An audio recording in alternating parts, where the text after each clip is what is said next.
Hello students, welcome to my channel. இந்த வீடியோவில் நம்ம என்ன டாபிக் பார்க்கலாம் அப்படின்னு பார்த்தீங்கன்னா தெர்மல் ப்ராப்பர்ட்டிஸ் ஆஃப் மேட்டர் அப்படிங்கிற டாபிக் தான். இது பார்த்தீங்க அப்படின்னா 11th ஸ்டாண்டர்டில் என்சிஆர்டி சிலபஸில் இருக்கும். ஸோ இப்போ பார்த்தீங்கன்னா ஃபஸ்ட்டு இந்த டாப்பிக்குள்ளே என்ட்ரு ஆகிறதுக்கு முன்னாடி உங்களுக்கு டெம்பரேச்சர்னால் என்ன, ஹீட்னா என்ன அப்படிங்கிறது தெரிஞ்சிருக்கணும். ஸோ ஃபஸ்ட்டு பார்த்தீங்கன்னா டெம்பரேச்சர் அப்படிங்கிறது என்ன அப்படின்னு கேட்டிங்கன்னா hotness of a body, measure of hotness of a body. So body அப்படின்னு எடுத்துக்கலாம், ஆர் அதர்வைஸ் நீங்கள் என்ன எடுத்துக்கலாம் அப்படின்னு பார்த்தா சப்ஸ்டன்ஸ் அப்படின்னு கூட எடுத்துக்கலாம். ஸோ பாடி அப்படிங்கிறது ஏதாவது ஒரு ஆப்ஜெக்ட், அதே மாதிரி சப்ஸ்டன்ஸ்னு எடுத்துக்கிட்டீங்க அப்படின்னா எது வேணாலும் எடுத்துக்கலாம். ஸோ லிக்யூட், கேஸ் எது வேணாலும் எடுத்துக்கலாம். ஸோ பார்த்தீங்கன்னா ஒரு ஆயில் கூட நீங்கள் எடுக்கலாம், கோகோனட் ஆயில் எடுக்கலாம், ஆர் ஜிஞ்சரி ஆயில் எடுக்கலாம். இந்த மாதிரி வந்து எந்த ஆயில் வேணாலும் நீங்கள் எடுத்துக்கலாம், ஆர் லூப்ரிகேஷன் ஆயில் கூட எடுத்துக்கலாம். So whatever it is, so measure of hotness of a substance or body அப்படிங்கிறது தான் டெம்பரேச்சர். ஸோ இந்த டெம்பரேச்சரை இன்னொரு வகையில் எப்படி சொல்லலாம் அப்படின்னு கேட்டிங்கன்னா average kinetic energy of a substance. Temperature, heat இது ரெண்டுமே பார்த்தீங்கன்னா சேமாக இருக்கிற மாதிரி இருக்கும், பட் வந்து டிஃப்ரெண்ட்டான மீனிங் இருக்கக்கூடிய டேர்ம்ஸ். ஸோ இந்த டெம்பரேச்சர் அப்படிங்கிறத நான் என்ன சொல்லிக்கிறேன், average kinetic energy of a substance. So அது என்ன கைனடிக் எனர்ஜி, இந்த இடத்துல எப்படி கைனடிக் எனர்ஜி கிடைச்சிது அப்படிங்கிற ஒரு கொஸ்டின் உங்களுக்கு வரணும். So average kinetic energy of a substance. இப்போ நீங்கள் வந்து இந்த ஒரு சப்ஸ்டன்ஸை எடுத்துக்கோங்க. ஸோ சப்ஸ்டன்ஸ் அப்படிங்கிறது எது வேணாலும் இருக்கலாம். நான் வந்து ஒரு எக்ஸ்பெரிமெண்ட், அதாவது வாட்டரை ஸ்டீமாக கன்வெர்ட் பண்ணக்கூடிய ஒரு எக்ஸ்பெரிமெண்ட்டை நான் எடுத்துருக்கிறேன். இது நம்ம ஆல்ரெடி நம்ம பார்த்துக்கிட்டு இருக்கிறது தான். ஸோ ரெகுலராக பார்த்தீங்கன்னா வாட்டரை நம்ம பாயில் பண்ணோம் அப்படின்னா என்ன கிடைக்கும், ஸ்டீம் கிடைக்கும் இல்லையா. ஸோ இந்த மாதிரி ட்ரையாங்கிள் போட்டோம்னா அந்த இடத்துல ஹீட் கொடுக்குறோம் அப்படிங்கிறது அர்த்தம். ஸோ வாட்டர் பார்த்தீங்கன்னா ஸ்டீமாக கன்வெர்ட் ஆகும், ஸ்டீம் ஆர் வேப்பர் இந்த மாதிரி வந்து கன்வெர்ட் ஆகும். ஸோ எப்படி கன்வெர்ட் ஆகுது அப்படின்னா இந்த இடத்துல ஃபேஸ் சேஞ்ச் ஆகுது. ஸோ லிக்யூட் அப்படிங்கிறது ஒரு ஸ்டேட்டு, வாட்டர் லிக்யூட் ஸ்டேட்டில் இதில் இருக்கும், பொசிஷனில் இருக்கும். அந்த வாட்டரை வந்து நீங்கள் ஹீட் பண்ணீங்க அப்படின்னா ஸ்டீம் என்னது கேசியஸ் ஸ்டேஜுக்கு மாறும், புரியுதா. ஸோ இந்த மாதிரி பார்த்தீங்கன்னா ஃபேஸ் சேஞ்ச் இந்த இடத்துல நடக்குது. ஸோ எப்படி இந்த மாதிரி வந்து டெம்பரேச்சரில் நீங்கள் கைனடிக் எனர்ஜி அப்படிங்கிற வார்த்தையை பேசுகிறீங்க அப்படின்னு கேட்டிங்கன்னா, ஸோ இப்போ நீங்கள் வந்து இந்த மாதிரி ஒரு பீக்கர் எடுத்துக்கிறீங்க, உள்ளே வந்து நான் என்ன பண்ணிக்கிறேன் அப்படின்னு பார்த்தா வாட்டர் எடுத்துருக்கிறேன். ஸோ உள்ளே நான் வந்து என்ன பண்ணிக்கிறேன் அப்படின்னா வாட்டர் H2O நான் எடுத்துருக்கேன், ஓகேவா. ஸோ இந்த கீழே பாட்டமில் பார்த்தீங்கன்னா நான் வந்து ஒரு பர்னர் மூலமாக ஹீட் கொடுக்குறேன். ஸோ ஹீட் கொடுத்தோம் அப்படின்னா அந்த வாட்டர் என்ன ஆகும், ஸ்டீமாக கன்வெர்ட் ஆகும். ஸோ வாட்டர் ஃபஸ்ட்டு என்ன ஆகும் அப்படின்னு கேட்டிங்கன்னா அதோட டெம்பரேச்சர் ரைஸ் ஆகும், புரியுதா. ஸோ டெம்பரேச்சர் உள்ள ரைஸ் ஆகும், அதாவது அதுக்குள்ளே இருக்கக்கூடிய அதாவது ஒரு ரூம் டெம்பரேச்சரில் வாட்டர் இருக்குது அப்படின்னு கேட்டிங்கன்னா அது வந்து ஒரு குறிப்பிட்ட டெம்பரேச்சரில் இருக்கும். இப்போ நீங்கள் ஹீட்டை கொடுக்கும்போது என்ன ஆகும் அப்படின்னு பார்த்தீங்கன்னா அந்த வாட்டர் உள்ள டெம்பரேச்சர் எல்லாத்துக்கும் பார்த்தீங்கன்னா எல்லா மாலிகூல்ஸ்லேயும் ஸ்ப்ரெட் ஆக ஆரம்பிக்கும் இல்லையா. ஏன்னா நீங்கள் ஒரு பர்னரை வச்சு ஹீட் பண்ணும்போது என்ன ஆகும், அதுக்குள்ளே இருக்கக்கூடிய அந்த டெம்பரேச்சர் உள்ள இன்க்ரீஸ் ஆகும். அதாவது அந்த வாட்டர் மாலிகூல் சொல்கிறோம் இல்லையா, ஒவ்வொரு மாலிகூலும் நம்ம கொடுக்கக்கூடிய டெம்பரேச்சருக்கு தகுந்த மாதிரி மாறும், புரியுதா. இப்போ வந்து ஃபார் எக்ஸாம்பிள் இப்போ வந்து ஒரு 80 டிகிரி செல்சியஸில் ஹீட் ஆகிட்டு இருக்கு அப்படின்னா வாட்டரும் என்ன ஆகும் 80 டிகிரி செல்சியஸ்க்கு மாறும். ஸோ இப்போ அதுக்கு கைனடிக் எனர்ஜி எப்படி வருது அப்படின்னு பார்த்தீங்கன்னா இந்த மாலிகூல்ஸுக்கு, அதாவது நம்ம எந்த மாலிகூலை ஹீட் பண்ணுறோமோ அந்த மாலிகூல்ஸுக்கு ஒரு கைனடிக் எனர்ஜி கிடைக்கும். எதன் மூலமாக கிடைக்குது அப்படின்னு பார்த்தீங்கன்னா இந்த ஹீட் மூலமாக கிடைக்குது. அதாவது ஹீட் நீங்கள் கொடுக்குறீங்க அப்படின்னா அது ஒரு சம் எனர்ஜியை வந்து என்ன பண்ணுது அப்படின்னு பார்த்தீங்கன்னா அப்சார்ப் பண்ணுது. அந்த வாட்டர் சம் எனர்ஜியை அப்சார்ப் பண்ணுது. அப்படி அப்சார்ப் பண்ணும்போது அது வந்து என்ன ஆகும் அப்படின்னு பார்த்தீங்கன்னா ஒரு இடத்துல இருந்து இன்னொரு இடத்துக்கு ட்ரான்ஸ்ஃபர் ஆகிக்கிட்டே இருக்கும். ஸோ அந்த எனர்ஜி தான் வந்து இந்த இடத்துல கைனடிக் எனர்ஜி அப்படிங்கிறது, புரியுதா. ஸோ வாட்டரை ஹீட் பண்ணுறோம், ஹீட் பண்ணும்போது நம்ம எவ்வளோ டெம்பரேச்சரில் ஹீட் பண்ணுறோமோ அந்த டெம்பரேச்சருக்கு உள்ளே மாறும். ஸோ வாட்டர் வந்து உள்ளே கொதிக்க ஆரம்பிக்கும்.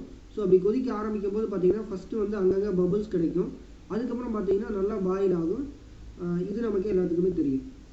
ஸோ இப்போ நமக்கு கைனடிக் எனர்ஜி எப்படி கிடைக்குது அப்படின்னு பார்த்தீங்கன்னா நம்ம கொடுக்கக்கூடிய அந்த ஹீட்டு மூலமாக உள்ள அந்த மாலிகூல்ஸ் வந்து ஒரு வைப்ரேஷனுக்கு உள்ள கிடைக்கும், அந்த வைப்ரேஷன் உள்ள கிடைக்கும். அந்த வைப்ரேஷனால் ஒரு கைனடிக் எனர்ஜி அந்த மாலிகூல்ஸ்க்கு கிடைக்கும்.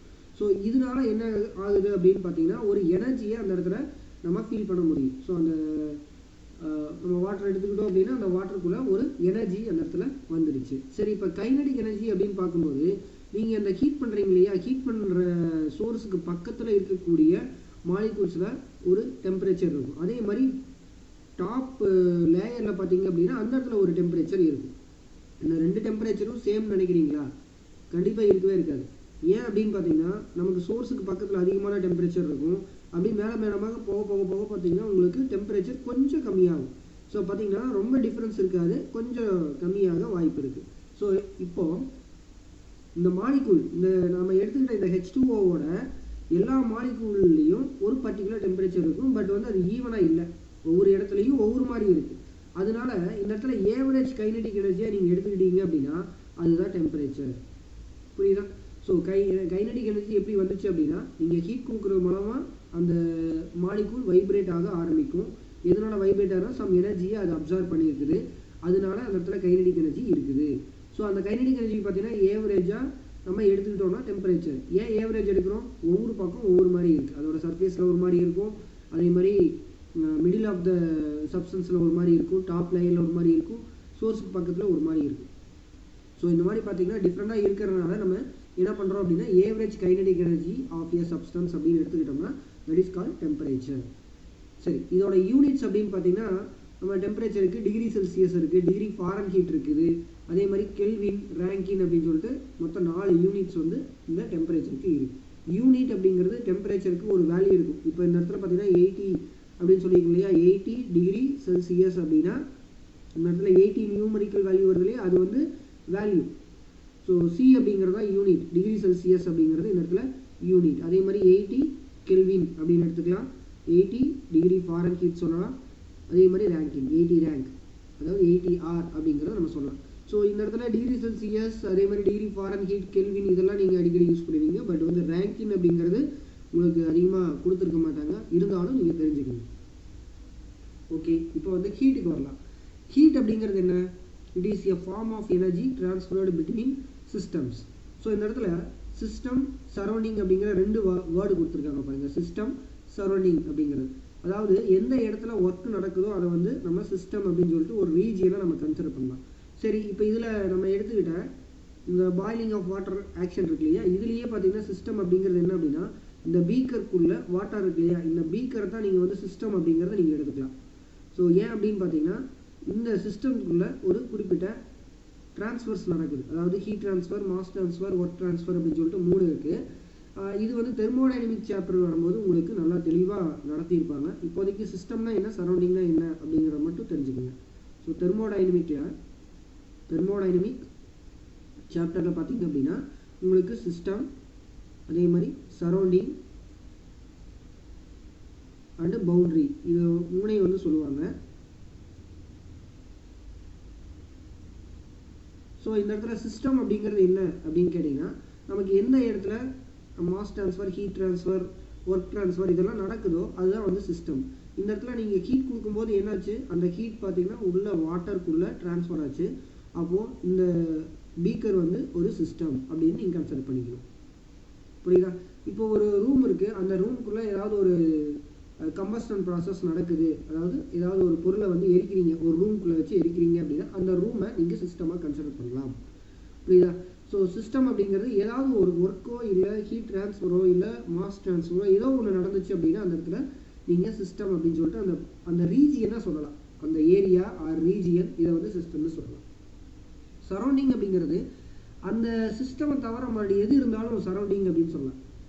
புரியுதா?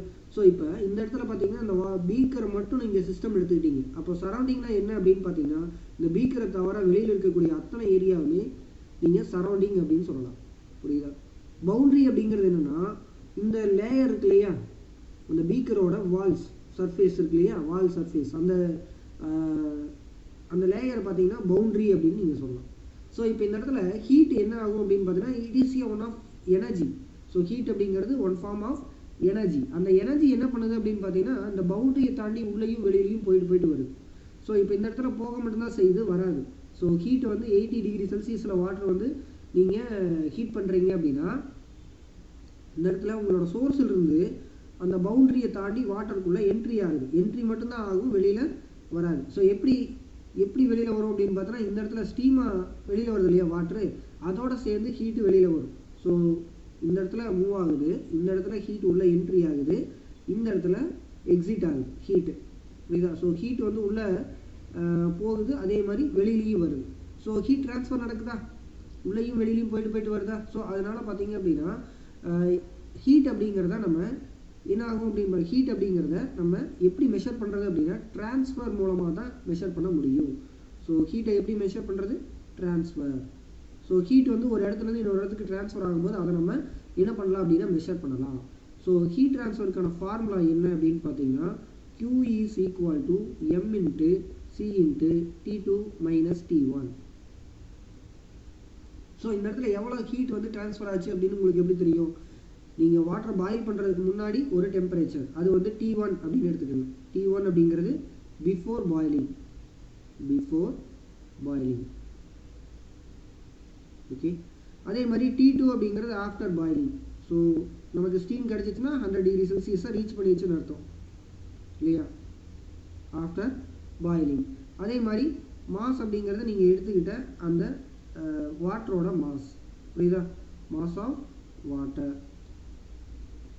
சி அப்படிங்கிறது ஸ்பெசிஃபிக் ஹீட் கெப்பாசிட்டி. இதுக்கு இந்த சாப்டர்லேயே பின்னாடி நம்ம பார்ப்போம். ஸ்பெசிஃபிக் ஹீட் கெப்பாசிட்டி அப்படிங்கிறது ஸ்பெசிஃபிக் ஹீட் கெப்பாசிட்டி, அதாவது நம்ம எவ்வளோ எனர்ஜி கொடுக்கணும் அப்படிங்கிறதா ஸ்பெசிஃபிக் ஹீட் கெப்பாசிட்டின்னு சொல்லுவாங்க. ஸோ இந்த ஸ்பெசிஃபிக் ஹீட் கெப்பாசிட்டியை பற்றி தனியாக ஒரு சாப்டரில் நம்ம பேசுவோம். அப்போ நீங்கள் இன்னும் டெப்த்தாக தெரிஞ்சுக்கலாம். ஸோ இப்போ இந்த இடத்துல ஹீட் வந்து ட்ரான்ஸ்ஃபர் ஆனால் மட்டும்தான் நமக்கு வந்து தெரியும். ஸோ இந்த ஹீட் அப்படிங்கிறத இன்னொரு வகையில் நம்ம சொல்லலாம். அதாவது என்ன அப்படின்னு பார்த்தீங்கன்னா total kinetic energy of a substance. Total kinetic energy of a substance. So ஏன் total kinetic energy of a சப்ஸ்டன்ஸ்னு சொல்கிறேன்? ஏன்னா நீங்கள் கொடுக்கக்கூடிய ஹீட்டு ஒவ்வொரு மாலிக்குள்ளேயும் இருக்குது, கரெக்டாக? ஸோ அப்போ நீங்கள் வந்து எவ்வளோ ஹீட் ட்ரான்ஸ்ஃபர் ஆச்சு அப்படின்னு உங்களுக்கு எப்படி தெரியும்? எல்லா மாலிக்குள்ளே இருக்கக்கூடிய ஹீட்டையும் நீங்கள் கூட்டினீங்கன்னா தான் நமக்கு இந்த ஹீட் அப்படிங்கிறது தெரியும். புரியுதா? ரெண்டு வகையில் நம்ம இங்கே மெஷர் பண்ண முடியும். ஹீட்டை ட்ரான்ஸ்ஃபர் பண்ணுறது மூலமாக, ஹீட்டு வந்து ஒரு இடத்துல இன்னொரு இடத்துக்கு ட்ரான்ஸ்ஃபர் ஆகிறது மூலமாக நீங்கள் தெரிஞ்சிக்க முடியும். அதே மாதிரி ஒவ்வொரு மாலிக்குள்ளேயும் எவ்வளவு ஹீட் இருக்குது அப்படிங்கிறத நீங்கள் சம் பண்ணிங்க அப்படின்னா நீங்கள் எவ்வளவு ஹீட்டு நீங்கள் உள்ளே கொடுத்துருக்கீங்க அப்படிங்கிறது கண்டுபிடிக்கலாம். So total kinetic energy of a substance அப்படிங்கிறதும் நீங்கள் வந்து ஹீட்டை சொல்லலாம். ஸோ இதோட யூனிட் என்ன அப்படின்னு பார்த்தீங்கன்னா கிலோ ஜூல்ஸ் பை செகண்ட் அப்படின்னு சொல்லலாம், ஆர் அதர்வைஸ் கிலோ வாட் அப்படின்னு சொல்லலாம். So joules per second. So joules per second அப்படிங்கிறது என்ன அப்படின்னா ஒரு வாட், 1 வாட். புரியுதா? ஸோ இந்த இடத்துல கேபிட்டல் W யூஸ் பண்ணணும். புரியுதா? கேபிட்டல் W யூஸ் பண்ணணும். இந்த இடத்துல பார்த்தீங்கன்னா கேன்னு சொல்லிக்க பாருங்க. இந்த இடத்துல கே அப்படின்னு போட்டிருக்கேன். இந்த கே அப்படிங்கிறது கிலோ அப்படிங்கிற அர்த்தம். கிலோனா என்ன? 10⁻³ ஆர் 1000. பொதுவாக பார்த்தீங்கன்னா கிலோ அப்படின்னா 10⁻³ அப்படின்னு சொல்லுவாங்க. மெகா அப்படின்னா 10⁻⁶ சொல்லுவாங்க. ஜிகா அப்படின்னா 10⁻⁹ அப்படின்னு சொல்லுவாங்க. புரியுதா? ஸோ இப்போ ஒரு ஜூல்ஸ் பை செகண்ட் அப்படிங்கிறது ஒரு வாட். புரியுதா? ஸோ கே அப்படின்னு போட்டுக்கலாம், எம்னு போட்டுக்கலாம், ஜிகான்னு கூட போட்டுக்கலாம். ஸோ இந்த இடத்துல கே அப்படின்னு போட்டிங்கன்னா ஸ்மால் லெட்டரில் மென்ஷன் பண்ணணும். மெகா அப்படின்னா கேபிட்டல் லெட்டரில் மென்ஷன் பண்ணணும். ஜி அப்படிங்கிறது கேபிட்டல் ஜியில் மெஷர் பண்ணணும், அதாவது இண்டிகேட் பண்ணணும். இந்த இடத்துல டெம்பரேச்சரில் பார்த்தீங்கன்னா கேபிட்டல் கே அப்படிங்கிற ஒரு யூனிட் இருக்குது, அதாவது கெல்வின் அப்படிங்கிறது. ஸோ கெல்வின் அப்படிங்கிறத நீங்கள் கேபிட்டல் லெட்டரில் மென்ஷன் பண்ணணும். அதனால தான் கிலோகிராம் அதுக்கெல்லாம் பார்த்தீங்க அப்படின்னா ஸ்மால் லெட்டரில் கேவை மென்ஷன் பண்ணியிருப்பாங்க. புரியுதா? இது ரெண்டுக்கும் டிஃப்ரெண்ட் தெரியணும் அப்படிங்கிறதுக்காக கெல்வின் அப்படிங்கிறத கேபிட்டல் லெட்டர்லையும் மறுபடியும் எந்த டேர்ம் வந்தாலும் ஸ்மால் லெட்டர்லையும் மென்ஷன் பண்ணணும். ஏன் அப்படின்னா கெல்வின் அப்படிங்கிற ஒரு சயின்டிஸ்டோட பேர், அதனால அதை மட்டும் கேபிட்டல் லெட்டரில் வச்சுக்கிறாங்க. புரியுங்களா? ஸோ இதுதான் வந்து டெம்பரேச்சர் அண்டு ஹீட் அப்படிங்கிறது. ஸோ இந்த டெம்பரேச்சர் அண்ட் ஹீட் வந்து உங்களுக்கு தெளிவாக புரிஞ்சிருக்குன்னு நினைக்கிறேன். இப்போ அடுத்த டாபிக் பார்க்கலாம். So thermal properties of matter, அதில் மெஷர்மெண்ட் ஆஃப் டெம்பரேச்சர் அதை பற்றி பார்க்கலாம். ஸோ இந்த மெஷர்மெண்ட் ஆஃப் டெம்பரேச்சர் அப்படிங்கிறது ஒரு ஏதாவது ஒரு சப்ஸ்டன்ஸில் டெம்பரேச்சர் இருந்துச்சு அப்படின்னா, டெம்பரேச்சர்னா என்ன? Measure of hotness or coldness, or otherwise நீங்கள் இன்னொரு வகையிலையும் சொல்லலாம். என்ன சொல்லலாம் அப்படின்னு பார்த்தீங்கன்னா average kinetic energy of a substance அப்படின்னு சொல்லலாம். ஸோ அந்த டெம்பரேச்சரை எப்படி நம்ம மெஷர் பண்ணுறது அப்படின்னு பார்த்தீங்கன்னா, இப்போ பார்த்தீங்கன்னா டிஜிட்டல் தெர்மோமீட்டர் இருக்குது. இதுக்கு முன்னாடி பார்த்தீங்க அப்படின்னா லிக்யூட் இன் கிளாஸ் தெர்மோமீட்டர் இருக்கும். இப்போவும் நம்ம ஹாஸ்பிட்டலுக்கெல்லாம் போனோம் அப்படின்னா ஒரு தெர்மோமீட்டர் கொடுப்பாங்க. அந்த தெர்மோமீட்டர் பார்த்தீங்கன்னா கிளாஸில் மேனுஃபேக்சரிங் பண்ணியிருப்பாங்க. அதில் ஃபாரன் ஹீட்டில் உங்களுக்கு ரீடிங் இருக்கும். சில தெர்மோமீட்டர் பார்த்தீங்கன்னா ஃபாரன் ஹீட்லேயும் இருக்கும், கெல்வின் அதாவது டிகிரி செல்சியஸ்லேயும் இருக்கும். புரியுதா? ஸோ இந்த தெர்மோமீட்டர் லிக்யூட் இன் கிளாஸ் தெர்மோமீட்டரில் டிகிரி செல்சியஸ்லேயும் உங்களுக்கு ரீடிங் இருக்கும், ஃபாரன் ஹீட்லேயும் உங்களுக்கு வந்து ரீடிங் இருக்கும். புரியுதா? ஸோ இப்போது தெர்மோமீட்டரை யூஸ் பண்ணி நம்ம என்ன பண்ணுறோம் அப்படின்னா டெம்பரேச்சரை மெஷர் பண்ணுறோம். புரியுதா? ஸோ இந்த இடத்துல தெர்மோமீட்டர் பார்த்தீங்கன்னா இப்போ வந்து டிஜிட்டல் தெர்மோமீட்டர்லாம் வந்துருச்சு. இதுக்கு முன்னாடி அனலாக் தெர்மோமீட்டர் அப்படின்னு பார்த்தீங்கன்னா லிக்யூட் இன் கிளாஸ் தெர்மோமீட்டர் அப்படின்னு சொல்லலாம். இந்த லிக்யூட் இன் கிளாஸ் தெர்மோமீட்டரில் பார்த்தீங்கன்னா ஒரு கிளாஸ் டியூப் மாதிரி இருக்கும். அதுக்குள்ளே உங்களுக்கு மெர்க்குரி வந்து ஃபில் பண்ணி வச்சுருப்பாங்க. ஹெச்ஜி மெர்க்குரி வந்து ஃபில் பண்ணியிருப்பாங்க. நவடேஸ் பார்த்தீங்கன்னா ஆல்கஹாலும் யூஸ் பண்ணுறாங்க. ஸோ எதனால் இந்த மாதிரி லிக்யூடு அதாவது ஆல்கஹால் அண்டு மெர்க்குரி யூஸ் பண்ணுறாங்க அப்படின்னு பார்த்தீங்கன்னா வெரி ஸ்மால் டெம்பரேச்சர் சேஞ்சுக்கும் அதிகமான எக்ஸ்பேன்ஷன் கொடுக்கும். அதனால பார்த்தீங்க அப்படின்னா இந்த லிக்யூட் இன் கிளாஸ் தெர்மோமீட்டரில் பர்டிகுலராக இந்த ரெண்டு லிக்யூடை வந்து நம்ம யூஸ் பண்ணிக்கிட்டு இருக்கோம். புரியுதா? ஸோ இந்த இடத்துல தெர்மோமீட்டர் எப்படி ஃபங்க்ஷன் ஆகுது அப்படின்னு கேட்டிங்கன்னா 0th law ஆஃப் தெர்மோடைனமிக்ஸ் படி ஃபங்க்ஷன் ஆகும். ஸோ இது வந்து தெர்மோடைனமிக்ஸ் சாப்டரில் நீங்கள் படிச்சிருப்பீங்க. So 0th law of thermodynamics அதில் இந்த தெர்மோமீட்டர் வந்து ஃபங்க்ஷன் ஆகும். இதுதான் தெர்மோமீட்டரோட பிரின்சிபிள். அதாவது எப்படி அப்படின்னு பார்த்தீங்கன்னா நமக்கு இந்த தெர்மோமீட்டரை ஏதாவது ஒரு சப்ஸ்டன்ஸில் கொண்டு போய் வச்சிங்கன்னா அதில் என்ன டெம்பரேச்சர் இருக்கோ அதுக்கு தகுந்த மாதிரி இது மாறிக்கும். ஸோ அதான் வந்து 0th law ஆஃப் தெர்மோடைனமிக்ஸ் அப்படிங்கிறது. ஸோ இப்போ பார்த்தீங்கன்னா ஃபிசிக்கல் ப்ராப்பர்ட்டிஸ் வந்து சேஞ்ச் ஆகுதுன்னு சொல்லலாம். கெமிக்கல் ப்ராப்பர்ட்டிஸும் சேஞ்ச் ஆகும், ஃபிசிக்கல் ப்ராப்பர்ட்டிஸும் சேஞ்ச் ஆகும். அதாவது டெம்பரேச்சர் ஒரு ஆப்ஜெக்டில் இருக்குது அப்படின்னா. So what are the physical properties? Physical properties என்னென்ன? நமக்கு வந்து மெல்டிங் பாயிண்ட். ஃபிசிக்கல் ப்ராப்பர்ட்டிஸ் என்னென்னு பாருங்கள். Physical properties so melting point density, அப்புறம் மெல்டிங் பாயிண்ட்டு, பாயிலிங் பாயிண்ட்டு, இதெல்லாமே பார்த்தீங்கன்னா நமக்கு physical property. Boiling point. So these are not physical properties. அதே மாதிரி கெமிஸ்ட்ரியில் நம்ம கெமிக்கல் ப்ராப்பர்ட்டிஸ்னு படிப்போம். ஸோ கெமிக்கல் ப்ராப்பர்ட்டிஸ் என்னென்ன அப்படின்னு பார்த்தீங்கன்னா chemical properties la reactivity, heat combustion, heat flammability,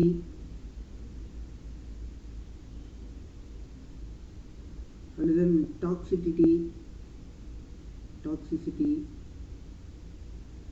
and then reactivity. These are our chemical properties. So இந்த மாதிரி பார்த்தீங்கன்னா ஒரு டெம்பரேச்சர் அப்படிங்கிறது இந்த ஆப்ஜெக்டில் ஏதாவது ஒரு ஆப்ஜெக்டில் டெம்பரேச்சரை நீங்கள் ரைஸ் பண்ணிங்கனாலும் சரி இல்லை டவுன் பண்ணிங்கனாலும் இந்த ஃபிசிக்கல் ஆர் கெமிக்கல் ப்ராப்பர்ட்டிஸ் பார்த்தீங்கன்னா சேஞ்ச் ஆக வாய்ப்பு இருக்குது. இப்போ for example volume of a liquid. So volume அப்படிங்கிறது ஃபிசிக்கல் தான். ஸோ வால்யூம் அப்படிங்கிறது பார்த்தீங்கன்னா ஒரு ஆப்ஜெக்டில் ஹீட்டை வந்து நீங்கள் இன்க்ரீஸ் பண்ணிங்கன்னா அந்த வால்யூம் அப்படிங்கிறது சேஞ்ச் ஆகும். புரியுதா? ஸோ இப்போ பார்த்தீங்கன்னா லிக்யூட் இருக்குது. லிக்யூடு வந்து ஒரு குறிப்பிட்ட ஃபிக்ஸ்டு வால்யூமில் தான் இருக்கக்கூடிய ஒரு சப்ஸ்டன்ஸ். அதை நீங்கள் ஹீட் பண்ணீங்க அப்படின்னா என்ன ஆகும்? டெம்பரேச்சர் ரைஸ் ஆகும். டெம்பரேச்சர் ரைஸ் ஆச்சுன்னா என்ன ஆகும்? கேசியஸ் ஸ்டேஜுக்கு போகும். ஸோ கேசியஸ் ஸ்டேஜுக்கு போச்சுன்னா அந்த கேஸை நீங்கள் அப்படியே உங்களோட ரூமில் விட்டீங்க அப்படின்னா ரூமில் என்ன ஸ்பேஸ் இருக்கோ ரூமோட வால்யூமுக்கு தகுந்த மாதிரி அது என்ன ஆகிக்கும்? மாறிக்கும். ஸோ இந்த மாதிரி பார்த்தீங்கன்னா ஹீட் கொடுத்தீங்கன்னா டெம்பரேச்சர் ரைஸ் ஆகும். அப்படி டெம்பரேச்சர் ரைஸ் ஆகுது இல்லை டிஃபர் ஆகுது அப்படின்னு பார்த்தீங்கன்னா நமக்கு இந்த ஃபிசிக்கல் ஆர் கெமிக்கல் ப்ராப்பர்ட்டிஸ் பார்த்தீங்கன்னா சேஞ்சஸ் ஆகும். ஸோ இந்த டெம்பரேச்சர் மெஷர்மெண்ட்டில் இந்த டெம்பரேச்சர் மெஷர்மெண்ட்டில் பார்த்தீங்க அப்படின்னா ஃபிக்ஸ்டு ரெஃபரன்ஸ் பாயிண்ட்ஸை எடுத்துக்குவாங்க. ஃபிக்ஸ்டு ரெஃபரன்ஸ் பாயிண்ட்ஸ் அப்படிங்கிறது பார்த்தீங்கன்னா ஐஸ் பாயிண்ட், ஸ்டீம் பாயிண்ட் அப்படின்னு சொல்லிட்டு ரெண்டு பாயிண்ட்டை எடுப்பாங்க. மற்ற பாயிண்ட்ஸ் எல்லாம் இருக்குது. ஏன்னா ஐஸ் வந்து ஃப்ரீஸ் ஆகக்கூடிய பாயிண்ட்டு, அதே மாதிரி ஸ்டீம் பாயிண்ட் அப்படிங்கிறது பார்த்தீங்கன்னா வாட்டர் வந்து ஸ்டீமாக கன்வெர்ட் ஆகக்கூடிய அந்த பாயிண்ட். இந்த 2 பாயிண்ட்டும் நமக்கு வந்து வெல் நோனாக இருக்குது. அதனால பார்த்தீங்க அப்படின்னா இந்த 2 பாயிண்ட்டை நம்ம வந்து கன்வீனியன்ட் பர்பஸ்க்காக ஃபிக்ஸ்டு ரெஃபரன்ஸ் பாயிண்ட்டாக எடுத்துக்கிறாங்க. புரியுதா? ஸோ இப்போ வந்து ஒரு வாட்டர் ஃப்ரீஸ் ஆகுது அப்படின்னா இல்லை பாயில் ஆகுது அப்படின்னா அதோட டெம்பரேச்சர் சொல்லியிருப்பாங்களே. இப்போ 0 டிகிரி செல்சியஸில் வாட்டர் ஃப்ரீஸ் ஆகுது அப்படின்னு சொல்கிறாங்க. அதே மாதிரி ஸ்டீம் பாயிண்ட் பார்த்தீங்கன்னா 100 டிகிரி செல்சியஸில் வாட்டர் ஸ்டீமாக கன்வெர்ட் ஆகுது, பாயிலிங் ஆகுது அப்படின்னு சொல்லுவாங்க. இந்த வேல்யூஸ் எல்லாமே பார்த்தீங்கன்னா அட்மாஸ்பியரிக் கண்டிஷனில் தான் நீங்கள் எடுத்துக்கிறீங்க. புரியுதா? ஸோ நம்ம வந்து நம்மளோட கிச்சனில் போயிட்டு வாட்டரை வந்து பாயில் பண்ணுறோம் அப்படின்னா நம்ம அந்த இடத்துல இருக்கக்கூடிய ப்ரெஷர் ஏதாவது பண்ணுவோமா? ப்ரெஷர் அப்படியே தான் இருக்க போகுது. புரியுதா? நம்மளோட என்வரான்மெண்ட்டில் என்ன ப்ரெஷர் இருக்கோ அந்த ப்ரெஷர் அப்படியே தான் இருக்க போகுது. ஸோ இப்போ இந்த அட்மாஸ்பியரிக் ப்ரெஷரில் தான் வாட்டர் ஐஸாக மாறுது. அதே மாதிரி வாட்டர் ஸ்டீமாக கன்வெர்ட் ஆகுது. புரியுதா? ஸோ அட்மாஸ்பியரிக் ப்ரெஷர் அப்படிங்கிறத நீங்கள் இந்த இடத்துல எடுத்துக்கணும். ஸோ PATM இதுதான் வந்து அட்மாஸ்பியரிக் ப்ரெஷர் அப்படின்னு சொல்லுவாங்க, PATM அப்படிங்கிறது. ஸோ இந்த இடத்துல பார்த்தீங்கன்னா கன்வீனியன்ட் பர்பஸ்க்காக இந்த 2 பாயிண்ட்டை ரெஃபரன்ஸ் பாயிண்ட்டாக எடுத்துக்கிறாங்க. புரியுதா? ஸோ இந்த மாதிரி ஒரு கிராஃப் கொடுத்துருக்காங்க பாருங்கள். இந்த கிராஃபில் நமக்கு வந்து 0லேருந்து TCன்னு போட்டிருக்கிறது என்ன அப்படின்னு பார்த்தீங்கன்னா டிகிரி செல்சியஸில் இருக்கக்கூடிய டெம்பரேச்சரோட வேல்யூ. ஸோ 0லேருந்து 100 டிகிரி செல்சியஸ், இந்த 100 டிகிரி போட்டிருக்காங்க இல்லையா, இந்த 100 செல்சியஸ் பார்த்தீங்கன்னா நமக்கு வாட்டர் பாயில் ஆகக்கூடிய அந்த temperature at atmospheric pressure. So இந்த இடத்துல என்ன சொல்லணும் அப்படின்னு பார்த்தீங்கன்னா அண்டர் அட்மாஸ்பியரிக் ப்ரெஷர் அப்படிங்கிறத நீங்கள் நோட் பண்ணிக்கணும். இப்போது 0 to 32 போட்டிருக்காங்க இல்லையா, இது என்ன அப்படின்னு பார்த்தீங்கன்னா நமக்கு 32 டிகிரி ஃபாரன்ஹீட் அப்படிங்கிறது 0 டிகிரி செல்சியஸ். இந்த 32லேருந்து 212 இது என்ன 212 அப்படின்னு பார்த்தீங்கன்னா 212 இது என்ன அப்படின்னு பார்த்தீங்கன்னா வாட்டரோட ஸ்டீம் பாயிண்ட். இதுதான் வந்து steam point in terms of degree ஃபாரன்ஹீட்டில் ஸ்டீம் பாயிண்ட். ஏன்னா நீங்கள் வந்து நம்பர் ஆஃப் யூனிட்ஸ் வந்து டெம்பரேச்சருக்கு இருக்குது. செல்சியஸுங்கிறது ஒரு யூனிட்டு, டிகிரி ஃபாரன்ஹீட் அப்படிங்கிறது இன்னொரு யூனிட். இது வந்து ஃப்ரீஸ் பாயிண்ட். ஸோ இந்த மாதிரி ஃப்ரீஸ் பாயிண்ட்டுக்கும் ஸ்டீம் பாயிண்ட்டுக்கும் இடையில இருக்கக்கூடிய டிஃப்ரெண்ட் பார்த்தீங்கன்னா 180. அதே மாதிரி வாட்டர் வந்து 0 டிகிரி செல்சியஸில் ஃப்ரீஸ் ஆகுது, 100 டிகிரி செல்சியஸில் ஸ்டீமாக கன்வெர்ட் ஆகுது. ஸோ இது ரெண்டுக்கு இடையில இருக்கக்கூடிய டிஃப்ரென்ஸ் அப்படின்னு பார்த்தீங்கன்னா 100.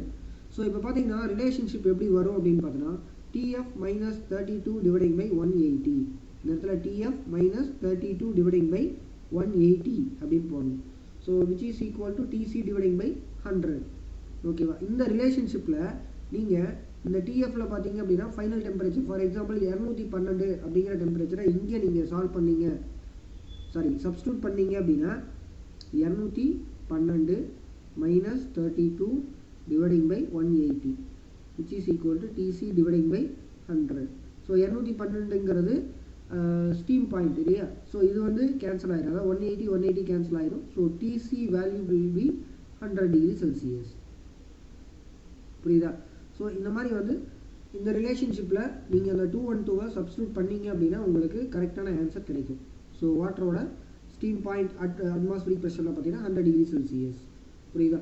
ஸோ இந்த ரிலேஷன்ஷிப்பை நீங்கள் நல்லா ஞாபகம் வச்சுக்கணும். எதனால ஞாபகம் வச்சுக்கணும் அப்படின்னு கேட்குறேன்னா, எதனால ஞாபகம் வச்சுக்கணும்னு சொல்லணும் அப்படின்னா எதுக்காக சார் இந்த ரிலேஷன்ஷிப்பை நீங்கள் ஞாபகம் வச்சுக்க சொல்கிறீங்க அப்படின்னு கேட்டிங்கன்னா நீங்கள் கன்வெர்ட் பண்ணுறதுக்கு இது யூஸ் ஆகும். அதாவது டிகிரி ஃபாரன்ஹீட்லேருந்து டிகிரி செல்சியஸ்க்கு நீங்கள் கன்வெர்ட் பண்ணணும், ஆர் டிகிரி செல்சியஸ்லேருந்து டிகிரி ஃபாரன்ஹீட்டுக்கு கன்வெர்ட் பண்ணணும் அப்படின்னா இந்த ஈக்குவேஷன் உங்களுக்கு ஹெல்ப்ஃபுல்லாக இருக்கும். அதே மாதிரி டிகிரி செல்சியஸ்லேருந்து கெல்வினுக்கு நீங்கள் வந்து மாற்றணும் அப்படின்னா அது ஈஸி. அதாவது ஒரு 273 அப்படிங்கிற ஒரு வேல்யூவை நீங்கள் கூட்டினீங்க அப்படின்னா உங்களுக்கு கெல்வினுக்கு சேஞ்ச் ஆகிடும். ஸோ இந்த kelvin, degree Fahrenheit, degree Celsius இது மூணும் பார்த்தீங்கன்னா ஒரு ஸ்கேல் இருக்கும். அந்த ஸ்கேல் வரும்போது உங்களுக்கு இன்னும் நல்லா தெளிவாக புரியும். இந்த சாப்டருக்கு அடுத்து நம்ம பார்ப்போம். ஸோ அப்போ வந்து கெல்வின்லேருந்து ஏன் இந்த 273ஆல் மட்டும் சம் பண்ணுறோம் அப்படிங்கிறது உங்களுக்கு தெளிவாக சொல்கிறேன். சரி, ஸோ இப்போ ஐஸ் பாயிண்ட் அப்படிங்கிறது 0 degree Celsius or 32 degree Fahrenheit. Steam point அப்படிங்கிறது 100 degree Celsius or 212 degree Fahrenheit. So இந்த இடத்துல டிகிரி செல்சியஸ்லேருந்து ஃபாரன்ஹீட்டுக்கும் அதே மாதிரி ஃபாரன்ஹீட்லேருந்து டிகிரி செல்சியஸ்க்கும் நீங்கள் கன்வெர்ட் பண்ணோம்னா இந்த ரிலேஷன்ஷிப்பை நீங்கள் ரிமெம்பர் பண்ணிக்கோங்க. புரியுதா? ஸோ இந்த வீடியோவில் மெஷர்மெண்ட் ஆஃப் டெம்பரேச்சர் அண்டு டெம்பரேச்சர்னா என்ன, ஸோ இந்த வீடியோவில் டெம்பரேச்சர்னா என்ன, ஹீட்னா என்ன, டெம்பரேச்சரை எப்படி மெஷர் பண்ணுறாங்க, டிகிரி ஃபாரன்ஹீட் டிகிரி செல்சியஸ்க்கான ரிலேஷன்ஷிப், இதை பற்றியெல்லாம் நீங்கள் தெரிஞ்சிருப்பீங்கன்னு நினைக்கிறேன். இந்த வீடியோ பற்றின கமெண்ட் செக்ஷனில் சொல்லுங்கள். இந்த சேனலுக்கு நீங்கள் சப்போர்ட் பண்ணணும்னு நினச்சிங்கன்னா உங்கள் ஃப்ரெண்ட்ஸுக்கும் இந்த வீடியோவை ஷேர் பண்ணுங்கள், அவங்களும் தெரிஞ்சுக்கிட்டோம். அடுத்த வீடியோவில் பார்க்கலாம். பை.